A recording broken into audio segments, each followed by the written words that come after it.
Hold on to your web shooters, folks, because the upcoming Spider-Man movie is about to unleash a brand new villain, the Spot. But here's the catch. We hardly know anything about this mysterious bad guy with only a few clips across many trailers. We're left wondering, who the heck is the Spot? Make sure to hit the subscribe button right now because we are going right into it. We will be diving into his origins from the comics, his ultimate multiverse powers, and why he is the most important villain for the new Spider-Verse sequel. Let's first dive into the comics so we can grasp this mysterious character and where he came from. In Peter Parker, the Spectacular Spider-Man A97, Dr. Jonathan Onen initially was first shown. Dr. Jonathan Onen allegedly worked for the Kingpin, the main antagonist in the first film, Spider-Man, Into the Spider-Verse. Onen was instructed to mimic the powers of the superhero cloak, but the experiment wasn't successful. Dr. Jonathan Onen drained the city's power when he created a black portal, making it unstable. Nevertheless, he chose to enter the portal anyway. He then gets several black spots in his body and finds that these places on his body are actually transportable space warps. As a result, he had the ability to control these locations and transport his body across dimensions.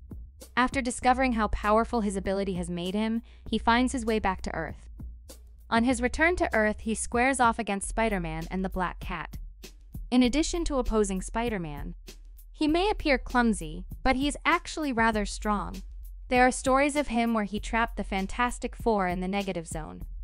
There hasn't been any other villain like this in the comics.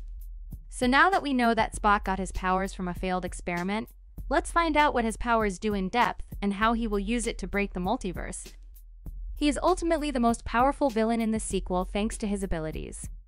The theme of the Spider-Verse movies is exploring the multiverse and other realms, and that is exactly what the Spot specializes in, giving him incredible strength and advantages over others. Spot might lead a villainous team, enlisting Spider-Man's enemies from all the realms, if he feels threatened by Spider-Man. The Spot could be responsible for this, forcing variants of Spider-Man to team up before he destabilizes the entire multiverse because of his antics. But the real question is, how will he fit into the main villain in this movie, because there are other villains in this movie too? Without a question, Spider-Man Across the Spider-Verse story will change the way he was created. Although Sony does not have the legal right to utilize Cloak and Dagger, it is simple to imagine how this might develop. He might just as easily have been a scientist hired by the Kingpin. But he could potentially have been trapped in the spotted dimension for a time, explaining why he was absent up until now. That explains why he looks like a newcomer who hasn't even mastered his powers in this scene. Should be simple enough. Give me your money. As we eagerly await Spider-Man Across the Spider-Verse, we can only imagine the chaos and dimension hopping that awaits.